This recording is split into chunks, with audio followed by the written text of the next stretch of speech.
I got a call. It was a random call from one of my friends who had come to see me when I had my daughter. She was moving to America, which made things even worse for me because this was a girl that, okay, every day is like, oh, let's go out, what's going on? Dorothy. She was moving to America. She had gone to America. She had come back, and then she had met someone. She was going to go to America and sort out her papers. And that was the last time I was going to see her, unless I get on a flight and come and see her in New York. So she told me, Tana, what's going on? Like, this is not you. I've always known you to be a fighter. I've always known you to, to just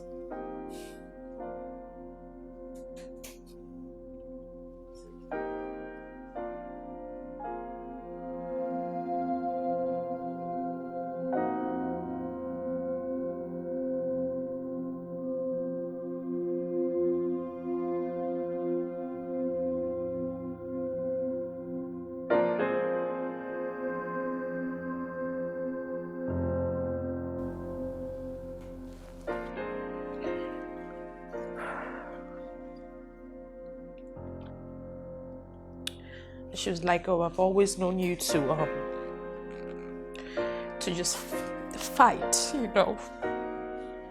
Then then she told me, call this person, call that person. You can't just stay away from everyone, I guess she was probably the only one who knew what I was going through. I never told my parents, I never told my sister, I never told anyone.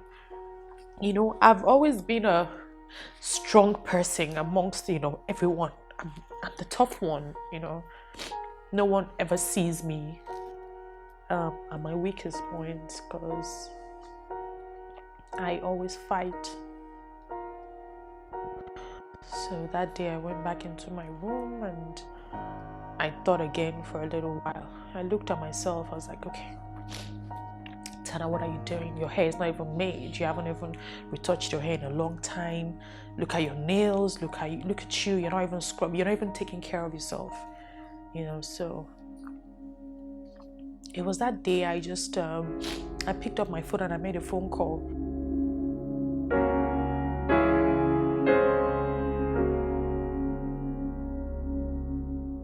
So I went to see him in his office, sat down, talked. He was like, oh my God, he was so happy to see me.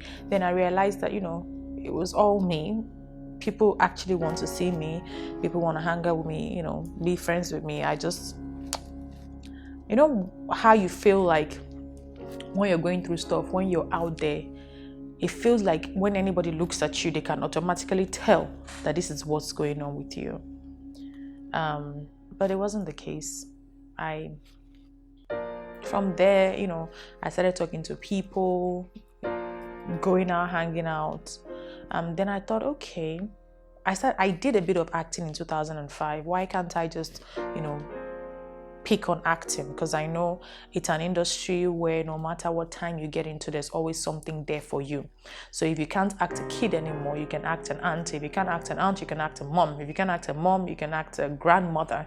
You can act a wife. You can act, there's always something in the acting world for you until you're ready to give up the ghost and, go wherever it is you're going. So I thought, okay, I could push it. I think I'm a good actor. I think I have what it takes. So I made 1 or 2 phone calls from there, got to meet people and they're like, okay, do this. But even doing that, I still wasn't satisfied because it wasn't as quick. It wasn't as fast paced as my TV presenting life. It wasn't, I'm making millions of naira. No. This one, I'm making thousands of naira. I'm like, I'm not used to this type of life. I want more. Someone had told me in 2012 when I started, 2011 when I started acting like full time. I went to the East. It was a marketer who told me, Tana, when you're coming into this industry, I know you've been there. I know you're used to a certain type of life. But you see, when you're coming into the acting industry, it's a different ballgame entirely. You need to hold something. It's either you're holding God or you're holding something fetish. I was like, huh? He said, and anything you're holding, hold it tight. I didn't understand it. But you see, eventually, when everything's continued to unfold, I understood that, you know what, Tana, you need to hold something and hold it tight.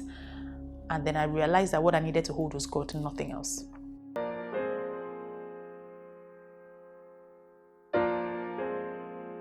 My Reverend Father then told me to understand the concept of time, chance, God's will, and God's grace. You can have the first three, but without the grace, you still haven't reached your potential, your full potential yet. So I had the time. I was in the right place at the right time. I got a chance and I knew it was God's will. But the reason why I think I still wasn't satisfied was because I hadn't found God's grace. Now I would kneel down, I would pray. I'm not being all religious or whatever. Now start counting the years that I've mentioned to you from 1999. I am now at 2010. This is 11 years, right?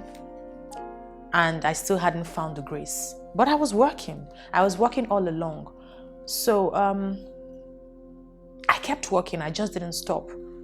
I was hard working. I was working hard. I was working smart. You know, where work is, you find me. I was focused. I was doing everything right. I had enough. I had enough. Yes, I was working. Yes, I'm married. Yes, I've got kids. Yes, I'm quote unquote beautiful. Yes, I'd gotten my body back. Yes, you know, I would go into a place and people would listen to me. Yes, I had it all figured out. But to who? To other people. But I wasn't satisfied. I still hadn't found it. That thing I was looking for, I hadn't found it. I was still depressed. I don't want to say that that's what it is, but that was thinking about it now. That's it. I was depressed. I did a course in 2016, a leadership course. I don't know why I did that course. I'm an urban planner. I know I enjoy TV presenting, I enjoy entertainment, but I still went ahead and I did a leadership course. Even at the time I did a leadership course, I don't know that I could afford it that much because it cost a lot of money. Because I don't even know why I did that course. But I did it. A year after, I picked up that certificate again. I looked at it, I was like, is this what I spent all this money doing? Then my husband walked in and told me, no knowledge is wasted. I was like, yeah, no knowledge is wasted. I just dusted it and put it back into my, into the wardrobe. 2 days later, I got a phone call.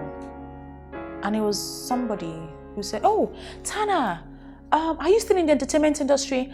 I was like, yes. Oh, can you come into the office? I want to discuss some business with you and blah, blah, blah.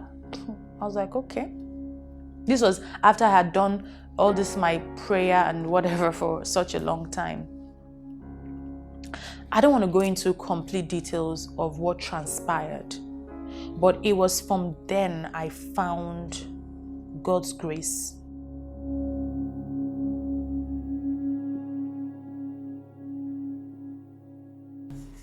After 2016, I wasn't doing anything differently from what I used to do. I was still working as I was working. I focused, I was consistent, I was diligent in my work. I tried to improve my craft. The movie I did yesterday and the movie I've done today are two different things, which means that I have tried to improve and completely internalize every single character that I have been given. But grace found me and my career has taken a leap. I have seen it, I have felt it, I have heard it. You know, I'm winning awards left, right, and center. I'm getting calls from my manager every day. Oh, they want you on this job. Oh, they want you on that job. I tell them, oh, I can't work today. I'm not working until next year. Oh, no problem. Wait for you. Me. How? It's God. It's grace.